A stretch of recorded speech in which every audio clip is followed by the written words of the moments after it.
आज हम करेंगे सेकंड चैप्टर वर्ण और वर्णमाला। जैसे कि आपने पिछली कक्षा में भी वर्ण के बारे में पढ़ा होगा। वर्ण क्या होते हैं, कितने प्रकार होते हैं, ठीक है, इसके कितने अंग होते हैं।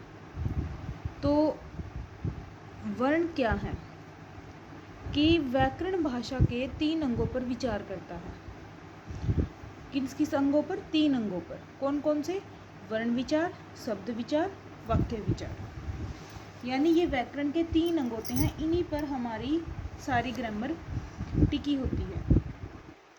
तो इसलिए कहा जाता है कि व्याकरण के 3 विभाग होते हैं, वर्ण विचार, शब्द विचार और वाक्य विचार। आज हम जानेंगे कि वर्ण क्या होता है, इसके कितने अंग होते हैं, ठीक है।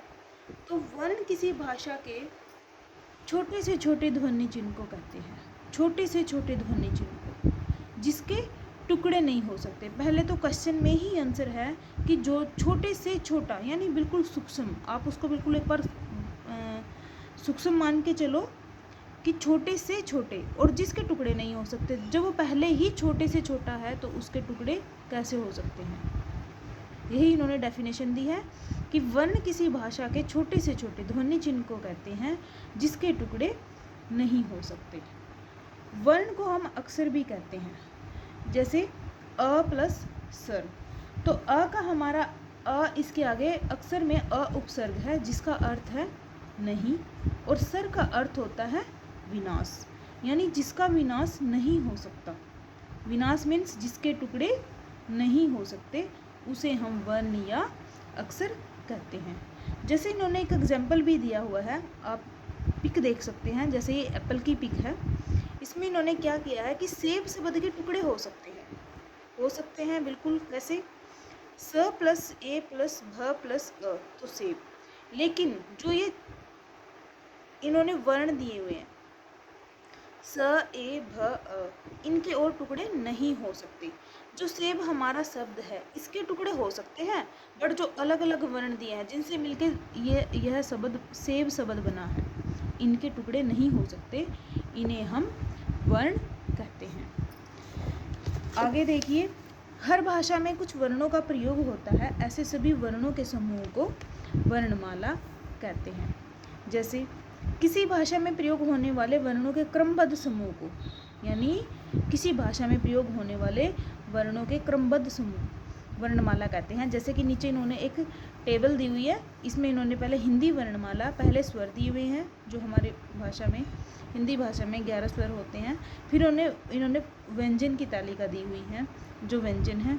तो ये हमारी पूरी क्या है? हिंदी वर्णमाला।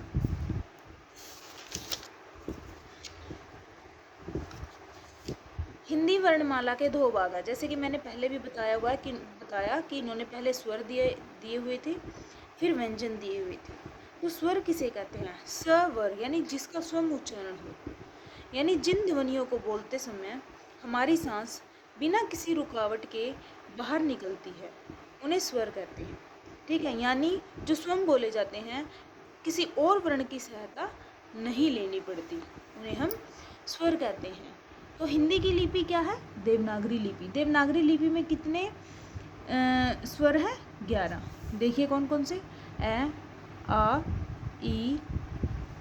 ई, जिसको हम अपनी लोकल लैंग्वेज में बड़ी ई भी बोल सकते हैं, ई, उ, री, ए, ओ, ठीक है। तो आ स्वर अंग्रेजी के प्रभाव से हिंदी में स्थान बना चुका है, यानी जो हमारा 2 नंबर का स्वर है वो क्या है? अंग्रेजी के प्रभाव से हिंदी में स्थान बना चुका है। इसका प्रयोग आ और ओ के बीच की ध्वनि के लिए होता है। जैसे बोल, तो बोल शब्द हम जब भी बोलेंगे तो इसकी साउंड में आ की भी साउंड आ रही है और ओ की भी। आप बोल के देखो, बोल। यदि बोल पर इन्होंने ये ऊपर चंद्र बिंदु लगाया है, हाफ न लगाया जाए तो इसका अर्थ केस हो जाएगा, यानी आ में अर्थ बदलने की भी शक्ति है, इसलिए इसका प्रयोग किया जाना चाहिए। ये था हमारा स्वर, यानी हिंदी भाषा की लिपि देवनागरी, और उसमें मूल रूप से 11 स्वर हैं जो इन्होंने नीचे दे रखे हैं, ठीक है। यानी जिसमें किसी और वर्ण की सहायता ना लेनी पड़े, जो जिन ध्वनियों को बोलते समय हमारी सांस बिना किसी रुकावट के बाहर निकले, उन्हें स्वर कहते हैं। हो गया। आगे है स्वर के भेद। स्वर के कितने भेद होते हैं? सबसे पहले देखेंगे हम, स्वर के 3 भेद होते हैं। ह्रस्व स्वर। ह्रस्व का अर्थ होता है लघु, मीन्स छोटा। तो जिन स्वरों के उच्चारण में चुटकी बजाने जितना समय लगता है, यानी बिल्कुल पलक झपकते ही, बिल्कुल कुछ सेकंड, उन्हें ह्रस्व स्वर कहते हैं। हिंदी में ह्रस्व स्वर 4 हैं। कौन कौन से? ए, ई, उ, री, 4 स्वर हैं। यानी बिल्कुल चुटकी बजाने जितना समय लगता है। लघु, बिल्कुल थोड़ा, कुछ सेकंड बस। ठीक है। आगे है दीर्घ स्वर। दीर्घ, जैसे क्वेश्चन में ही आंसर है दीर्घ। दीर्घ क्या होता है? ज़्यादा या बड़ा। यानी जिनके उच्चारण में, जिन स्वरों के उच्चारण में ह्रस्व स्वर के उच्चारण से दुगना समय लगता है, यानी जिन स्वरों के उच्चारण में ह्रस्व स्वर के उच्चारण से दुगना समय लगता है, उन्हें दीर्घ स्वर कहते हैं। हिंदी वर्णमाला के दीर्घ स्वर कौन कौन से? देखिए, आ, ई, यानी जो बड़े बड़े होते हैं हमारे, जैसे पहले आ होता है, सेकंड नंबर का आ, आम वाला आ, फिर ई, उ, ए, ओ, ये हमारे 7 स्वर हैं, जो ये हैं हमारे दीर्घ स्वर। ठीक है। आगे है प्लुत स्वर, यानी प्लुत। इसमें क्या है? 3 गुना ज़्यादा समय, जिनके उच्चारण में दीर्घ स्वर से भी अधिक समय लगता है। पहले तो दीर्घ स्वर में दुगना समय लगा, द से दीर्घ और द से दुगना। आपके लिए ये एक छोटी सी ट्रिक है, आप इसको पहचान के लिए याद कर सकते हैं। ठीक है। तो प्लुत स्वर जिसके उच्चारण में दीर्घ स्वर से भी अधिक समय लगता है, यानी उसमें दुगना समय लगा, दीर्घ में दुगना समय लगा, प्लुत में तिगुना समय लगा। हम तिगुना भी बोल सकते हैं एक प्रकार से, उसे प्लुत स्वर कहते हैं। जैसे ओम, आप बोल के देखिए, टाइम कुछ सेकंड्स का फर्क जरूर पड़ेगा दीर्घ स्वर से। राम। ठीक है। तो ये हमारा प्लुत स्वर। तो स्वर के कितने भेद हैं? 3, ह्रस्व स्वर, दीर्घ स्वर और प्लुत स्वर। आगे देखिए, ये इन्होंने आप खुद करेंगे, जैसे स्वरों की मात्राएं दी हुई हैं, तालिका बनाई है बड़ी अच्छी। पहले लिखे हैं इन्होंने, जैसे टेबल बना के पूरी स्वर लिखे हैं इसमें, फिर आगे इनकी मात्राएं, फिर प्रयोग करके दिखाया। आप लोग इसको एक बार जरूर ध्यान से देखोगे, खुद करोगे इसे। ठीक है। जैसे अ की कोई मात्रा नहीं होती, फिर ई की मात्रा का आपको खुद पता है, जो हम स्टार्टिंग से ही सीखते आ रहे हैं। ऊ की मात्रा, फिर री, ए, ओ, फिर इन्होंने जैसी जिसकी, जैसे ई की मात्रा ये होती है तो इन्होंने वर्ड्स बनाए से किताब, ऊ की मात्रा से कुछ। ठीक है। छोटा ऊ और बड़ा ऊ, ये इनमें आप डिफरेंस भी देख सकते हैं। आगे देखिए, ये ताली टेबल आप खुद करोगे, खुद पढ़ोगे इसे एक बार। अयोग हुआ। अंग और ए ऐसी ध्वनियाँ हैं जो ए आदि स्वर की सहायता से बोली जा सकती हैं। ठीक है। यानी कौन कौन सी ध्वनियाँ हैं? अंग और अ, जो ए आदि स्वर की सहायता से बोली जा सकती हैं। देखिए, अंगार। अंगार में क्या किया इन्होंने? सिरो रेखा के ऊपर डॉट का उच्चारण ए के बिना नहीं हो सकता। ठीक है। यानी अंगार में जो अंग यूज किया है, फर्स्ट वर्ड हमारा, उसका उच्चारण क्या है? अ के बिना नहीं हो सकता। प्राहत्य है। प्राहत्य में क्या है? 2 डॉट ऊपर नीचे, यानी विसर्ग का उच्चारण अ के बिना नहीं हो सकता। इसका उच्चारण भी क्या है? अ के बिना नहीं हो सकता। यानी उसका, उसमें क्या है? सिरो रेखा के ऊपर डॉट, और इसमें विसर्ग। तो आगे है हमारे अनुस्वार और अनुनासिक। अनुस्वार क्या होता है? अनुस्वार का चिन्ह होता है हमारा सिरो रेखा के ऊपर डॉट, यह नासिक के व्यंजन है। तो नासिक के व्यंजन क्या होता है? हमारा एक प्रकार से अनुस्वार ही होता है। इसका उच्चारण नाक से होता है, यह स्वर के पश्चात आता है, यह जिस स्वर के पश्चात आता है उसी के ऊपर लगता है। ठीक है।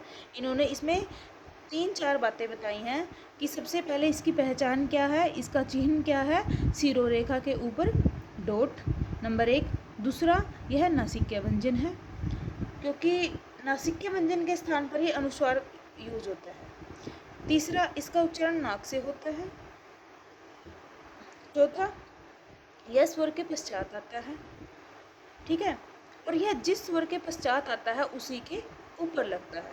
देखिए, फर्स्ट ऑफ एग्जाम्पल इन्होंने दिया है, जैसे कंगन, क प्लस अ, तो अ अनुस्वार, अ हमारा स्वर है, तो स्वर के ऊपर ही लगा, ये डॉट लगा। सुंदर चंपा, कंगन, सुंदर चंपा। ठीक है। आगे है हमारा अनुनासिक। अनुनासिक का क्या है? शिरोरेखा के ऊपर चंद्र बिंदु, यह इसका चिन्ह है। यह स्वर का गुण है, तो इसका उच्चारण स्वर के साथ नाक और मुंह दोनों से होता है। यानी जब हम इसमें इन वर्ड्स में स्वर का उच्चारण करेंगे तो नाक और मुंह दोनों से होता है। उसका अनुस्वार में उच्चारण किससे होता है? नाक से होता है। और इसमें उच्चारण किससे होता है? नाक और मुंह दोनों से होता है।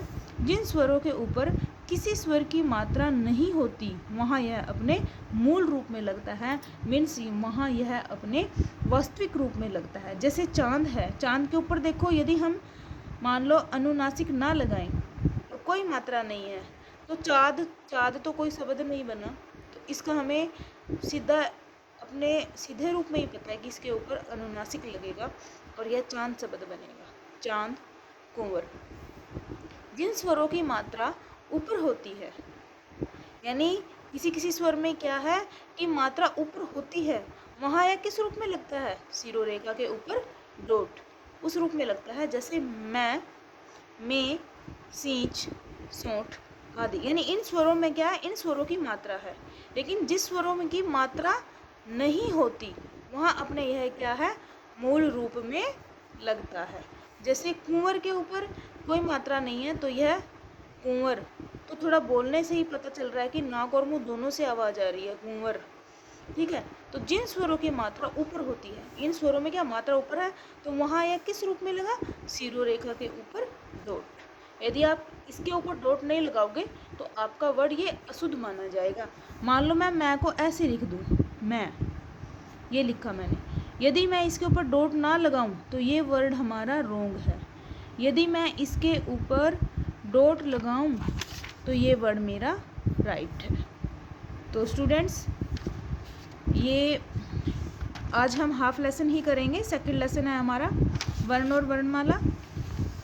आप लोग इसमें से क्वेश्चन फाइंड आउट करोगे और इसे खुद एक बार रीड जरूर करोगे, तभी आप क्वेश्चन फाइंड आउट कर सकते हो। ठीक है, आप इसमें से पहला क्वेश्चन बनाओगे, मैं बार बार इसके नीचे लिख कर नहीं दूंगी, आप लोग खुद इसमें से क्वेश्चन सुनो। वर्ण किसे कहते हैं?